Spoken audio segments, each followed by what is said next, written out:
The office door slammed shut. Victoria Cross stood there, her hand still gripping the wrist of the man her entire company knew only as her single-dad assistant. Her eyes held no coldness this time, no power, only confusion and a longing she'd buried so deep she'd almost convinced herself it never existed. "Last night," she whispered, "you were with me, weren't you?" He avoided her gaze, his voice steady as always, but she didn't let go. She drew a breath that felt like surrender and asked the question that terrified her most. "Can we try this, you and me?" He said nothing, and that silence, that unbearable, stretching silence, was the most terrifying thing of all. Victoria Cross didn't believe in losing control. She'd built her empire on precision, discipline, and the kind of cold clarity that made grown men rehearse their pitches 3 times before stepping into her office. At 34, she ran a tech conglomerate worth over $3 billion. Her schedule was carved into 15-minute increments. Her wardrobe consisted of tailored suits in charcoal, navy, and black. She didn't drink coffee with sugar, she didn't take vacations, and she certainly didn't get drunk at company events. But tonight was different. The annual gala celebrating Cross Industries' 15th anniversary filled the ballroom of the Plaza Hotel with 200 employees, investors, and business partners. Crystal chandeliers cast warm pools of light over the crowd. Champagne flowed. Victoria had given her speech at 8 sharp, the same measured tone she used in board meetings, the same polite smile that revealed nothing. Applause followed, cameras flashed, then someone handed her a glass of champagne, then another. She couldn't remember who or why she kept accepting them. Maybe it was the weight of pretending everything was fine when the merger talks with Quantum Tech had collapsed that morning. Maybe it was just exhaustion, the bone-deep weariness of being Victoria Cross every single day without pause. By 11, the room had started tilting. Daniel Reed noticed before anyone else did. He always noticed. As her executive assistant for the past 2 years, he learned to read the subtle shifts in her posture, the tightness around her eyes when she was annoyed, the way her fingers drummed against her thigh when she was thinking 3 steps ahead. Tonight, she saw her reach for the table to steady herself, saw her blink too slowly. He moved through the crowd without drawing attention, the way he always did. "Miss Cross," he said quietly, appearing at her side as she attempted to set down her glass and nearly missed the table entirely. "I think it might be time to call it a night." Victoria turned to look at him. Her vision blurred at the edges, but she could still make out his features, the dark hair he kept neatly combed, the steady gray eyes that never showed surprise, the composed expression he wore like armor. Daniel was 41, divorced, father to a 7-year-old daughter named Emma. Victoria knew these facts the way she knew quarterly revenue reports, as data points, nothing more. "I'm fine," she said, the words coming out slower than intended. She tried to straighten her shoulders, but found the effort harder than it should have been. Daniel didn't argue. He never argued. He simply nodded and said, "Of course, but your car is ready whenever you need it." She wanted to refuse, wanted to prove she could walk out on her own, return to her penthouse, wake up tomorrow as sharp as ever. But when she took a step forward, her heel caught on the carpet. Daniel's hand was there instantly, steadying her elbow with a grip that was firm but never intrusive. "Let me help you to the car," he said. It wasn't a question. Logic won. They slipped through a side exit, avoiding the main doors where photographers might still be lingering. The night air hit her face, cold, sharp, sobering. The car was waiting. Daniel helped her inside, his movements efficient and impersonal, then slid into the driver's seat without a word. They reached her building in less than 20 minutes. The doorman greeted him with a nod, his expression betraying nothing. Daniel guided her to the elevator, took the key card she fumbled with, and swiped it himself. Her penthouse occupied the entire top floor. The decor was minimalist, white walls, black furniture, no photographs, no warmth. It looked like a space designed for someone who never stayed long enough to care. Daniel had been here before, dropping off files or picking up documents. He knew where everything was, which lights to turn on so she wouldn't trip, where she kept her migraine medication. He walked her to the bedroom. Victoria sat on the edge of the bed, her hands resting in her lap. She looked somehow smaller, less like the woman who commanded boardrooms and more like someone who had simply had too much to drink. "You should get some rest," Daniel said, moving to leave, but her voice stopped him. "Can you stay with me tonight?" The words came out soft, almost fragile. Daniel turned back. Victoria was looking at him with an expression he'd never seen before, something raw and unguarded. She wasn't asking for any reason that made sense. She was asking because she didn't want to be alone. Daniel stood in the doorway, his hand still on the frame. He thought about his daughter, spending the night at her mother's house. He thought about the boundaries he'd carefully maintained for 2 years. He thought about the way Victoria looked at him now, like she might break if he walked away. "I'll stay for a while," he said finally, "just to make sure you're all right." Victoria nodded. She lay back on the bed, still fully dressed. Daniel pulled a chair from the corner and sat near the door, far enough to maintain distance, close enough to respond if needed. He watched as her breathing slowed, as her eyes closed, as she drifted into sleep. The room was silent, except for the faint hum of the city below. He sat there for over an hour, making sure she was stable, making sure she wouldn't wake disoriented or sick. When he was certain she was safe, he stood to leave.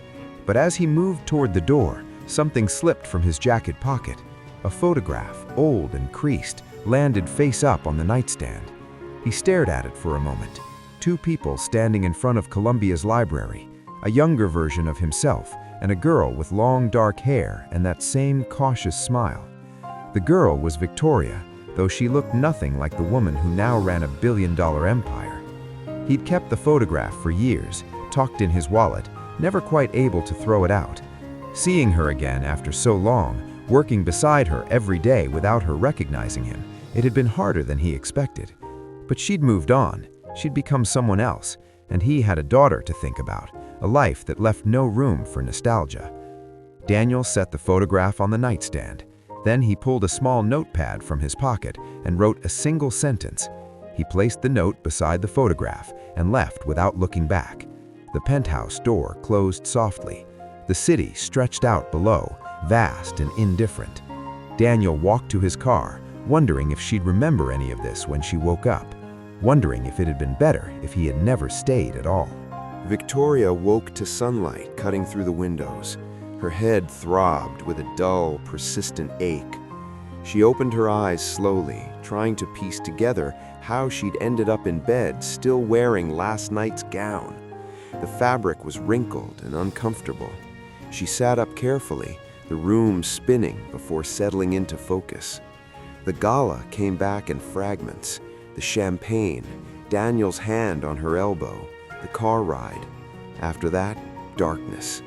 She didn't remember walking to her bedroom, didn't remember lying down.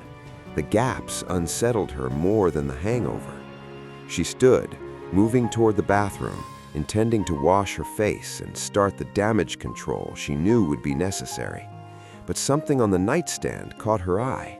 A photograph, old and faded, lying face up beside a folded piece of paper. She'd never seen it before. Or had she? She picked it up with unsteady fingers. The image showed 2 people in front of a brick building she recognized immediately, Columbia's library, where she'd spent countless hours during undergrad.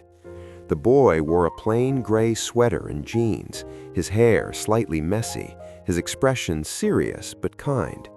The girl beside him had long dark hair and a cautious smile that didn't quite reach her eyes. The girl was her, younger, softer, less certain. She stared at the photograph, trying to place the boy. His face seemed familiar in a way that made her chest tighten. She turned it over. On the back, in faded ink, Spring 2006. 2006. She'd been 20 years old, a junior studying business administration, already planning the empire she'd build. She remembered the library, the late nights, the relentless pressure to prove herself. But the boy remained just out of reach, a shape she couldn't quite pull into focus. She set the photograph down and picked up the note. Her hands trembled. The handwriting was neat, deliberate. "I stayed until I was sure you were safe. You asked me to stay with you tonight, but I couldn't. Not like this. Not when you wouldn't remember. Take care of yourself, Victoria." No signature, no explanation, just those sentences and the use of her first name, which almost no one used anymore. She read the note 3 times, trying to understand. The answer was obvious, but her mind refused to accept it. Daniel had brought her home. Daniel had stayed. Daniel had left this photograph and this note. But why would Daniel have a photograph of her from college? Why would he have kept it all these years? And why did the boy in the photograph look so much like him? Victoria sat on the edge of the bed, holding both items. She forced herself to think back to 2006, to the people she'd known before she focused entirely on her studies and her future. There had been a boy, she remembered now. He'd worked part-time at the library, shelving books and helping students. They'd talked sometimes, brief conversations while she waited for a computer or searched for a specific title. He'd been kind in a quiet way, never intrusive, never demanding her attention. She'd noticed him, though she never admitted it to anyone, not even herself. His name had been Daniel, Daniel Reed. The realization hit her like cold water. The same Daniel who now organized her schedule, answered her emails, maintained the professional distance she demanded from everyone. How had she not recognized him? She stared at the photograph again, comparing the boy to the man she worked with every day. The features were the same, just older, more defined. But she'd been so focused on building her empire, so determined to leave her past behind, that she'd stopped seeing the people right in front of her. Victoria stood abruptly. She needed answers. She needed to understand. But more than that, she needed to regain the control that had slipped through her fingers the moment she woke up and found evidence of a past she'd buried so deep she'd forgotten it existed.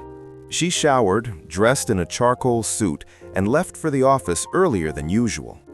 By the time she arrived at Cross Industries, her composure had returned. She walked through the lobby with her usual brisk stride, took the private elevator to the executive floor, and went straight to her office. Daniel was already there. He stood near her desk, reviewing documents she'd left the day before. He looked the same as always, pressed shirt, dark slacks, focused and composed. When he heard her enter, he glanced up and offered a polite nod. "Good morning, Miss Cross." His voice held no trace of last night, no acknowledgement, no explanation. Victoria set her bag down and studied him. She wanted to demand answers immediately, to confront him about the photograph and the note, but something stopped her. She realized she didn't know how to begin that conversation without revealing how much the discovery had shaken her. "Good morning," she replied, keeping her tone neutral. The silence stretched between them, heavier than usual. Daniel gave no indication that anything had changed. It was as if last night had never happened.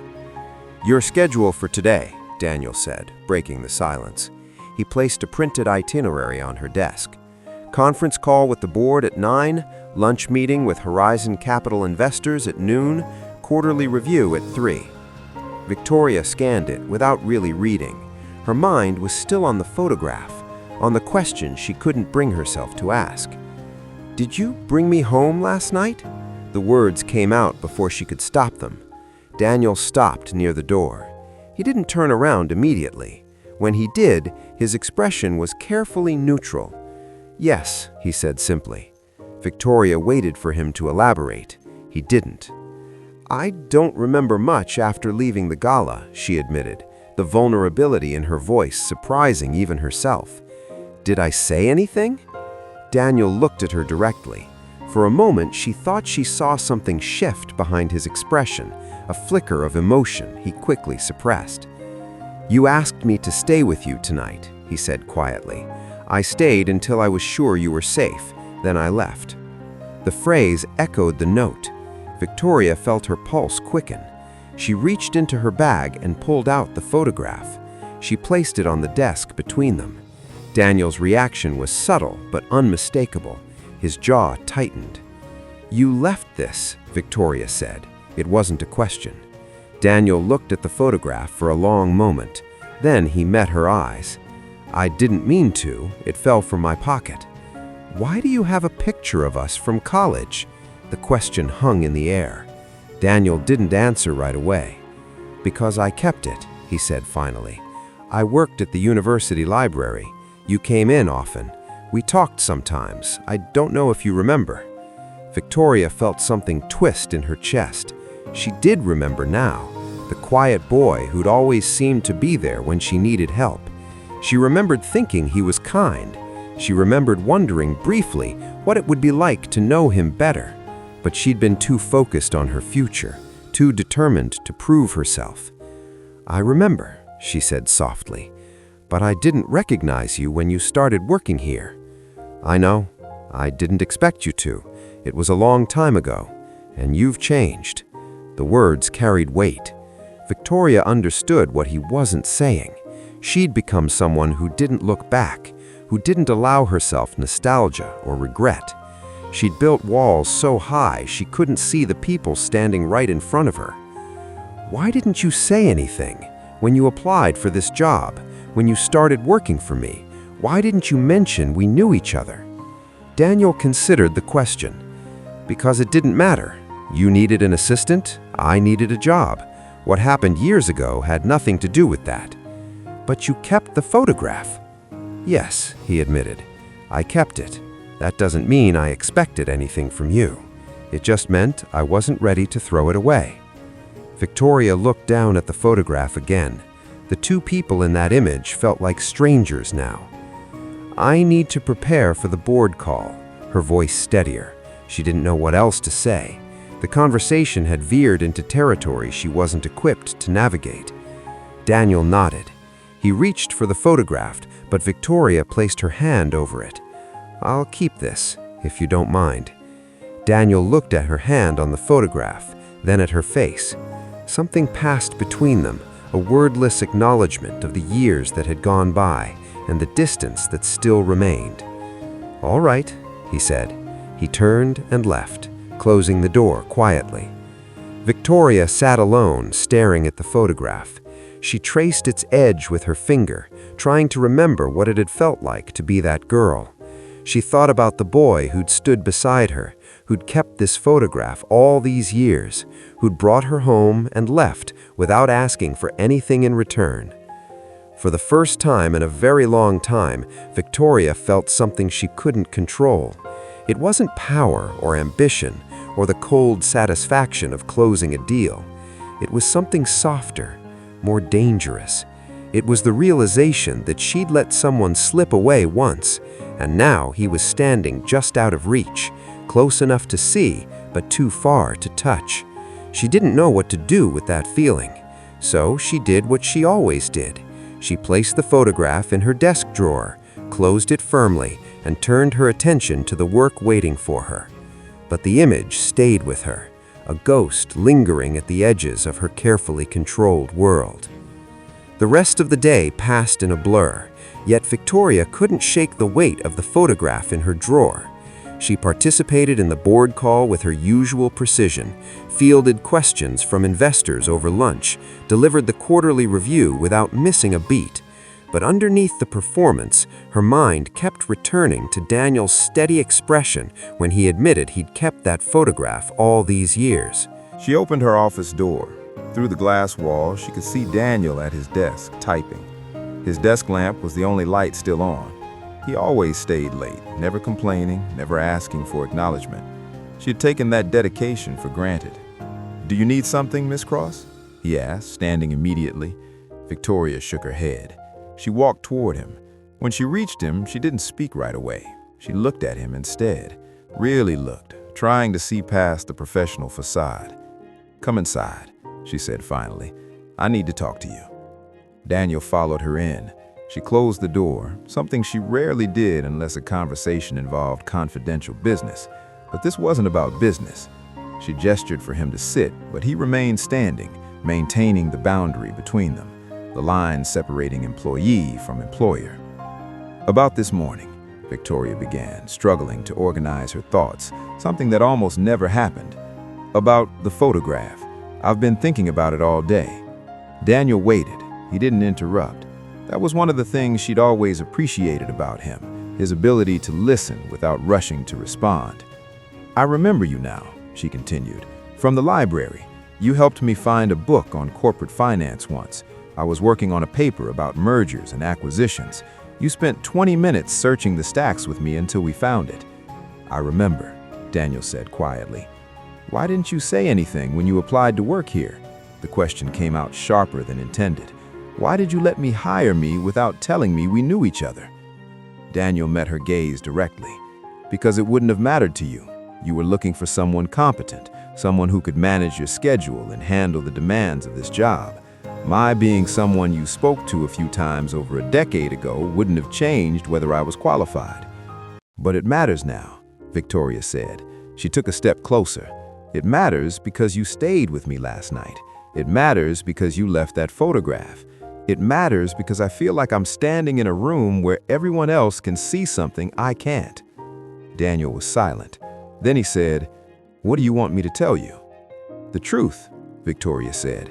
"Why did you keep that photograph? Why did you apply to work for me? And why did you stay last night when you could have just called a car service and left?" Daniel looked down at his hands. When he spoke, his voice was low but clear. "I kept the photograph because I wasn't ready to let go of the person I was back then. The person who thought maybe if I talked to you enough, you might notice me as more than just the guy who worked at the library. But you were focused on your future. You had plans, and I understood that, so I never said anything." Victoria felt something tighten in her chest. She'd been so single-minded in those years, so determined to build the life she wanted, that she hadn't seen what was right in front of her. "When I saw your company was hiring, I applied because I needed a job. My marriage had just ended. I had full custody of my daughter. I needed stability. I didn't expect you to remember me, and when you didn't, I thought it was better that way." "And last night?" Victoria asked, her voice quieter now. "Last night, you asked me to stay. You were vulnerable. You needed someone to make sure you were safe. I stayed because I couldn't walk away from that, not from you." Daniel finally looked up at her. "But I left because staying longer would have been wrong. You weren't in a position to make decisions, and I wasn't going to take advantage of that." The honesty in his words cut through her. Victoria realized Daniel had been protecting her, not just last night, but for 2 years. He'd maintained the professional distance she demanded while carrying the weight of a past she'd forgotten, and he'd never asked for anything in return. "I don't know what to say," Victoria admitted. "I spent so long building this life, this company, that I forgot there were people I left behind." "You didn't leave me behind," Daniel said. "We were never anything more than two people who talked sometimes. You don't owe me an apology for living your life." "But what if I want to?" The words came out before Victoria could stop them. She saw Daniel's expression shift, surprise breaking through. "What if I want to go back and choose differently?" Daniel shook his head slowly. "You can't go back. Neither of us can. We're different people now. You're not the girl who spent hours in the library, and I'm not the boy who shelved books and hoped you might notice me." "Then who are we now?" Victoria asked. She took another step closer. They were standing less than 2 feet apart, close enough that she could see the faint lines at the corners of his eyes, the way his jaw tensed when he was holding something back. "I'm a single father who works for you, and you're my employer. That's all we can be." "Is it?" Victoria reached out and placed her hand on his arm. He didn't pull away, but she felt him go still under her touch. "Because I don't think that's all we are. Not anymore." Daniel looked down at her hand, then back at her face. "What are you asking me, Victoria?" It was the first time he'd used her first name since that morning. The sound of it, spoken in his steady voice, made her heart beat faster. "Can we date?" The question came out raw and unpolished, nothing like the carefully constructed sentences she used in negotiations. "Can we try to see if there's something here worth exploring?" The silence that followed felt endless. Daniel didn't move, didn't speak, just looked at her with an expression she couldn't read. "I have a daughter. She's 7 years old. She comes first, always. If I start something with you, it can't be casual. It can't be something you try and then walk away from when it gets complicated, because she'll see it, she'll feel it, and I won't put her through that." "I understand," Victoria said, but even as she spoke, she wondered if she really did. She had no experience with children, no frame of reference for the kind of responsibility Daniel carried every day. "Do you?" Daniel asked, his voice gentle but firm. "Because you live in a world where you control everything, where you make decisions and people follow them. But you can't control this. You can't control how my daughter will react. You can't control whether this works. And you can't control the fact that if we start this, I need it to be real, not an experiment, not a way to fix something you think you missed out on." Victoria let her hand fall from his arm. His words stung, but they were fair. She'd spent her entire life running towards the next goal, the next achievement, but Daniel wasn't a business deal. He was a person with his own life, his own responsibilities, his own fears. "You're right," Victoria said. "I can't promise I'll be good at this. I can't promise I'll make mistakes, but I can promise that if I start something with you, I won't walk away just because it's hard." For more videos, please subscribe, like, and comment.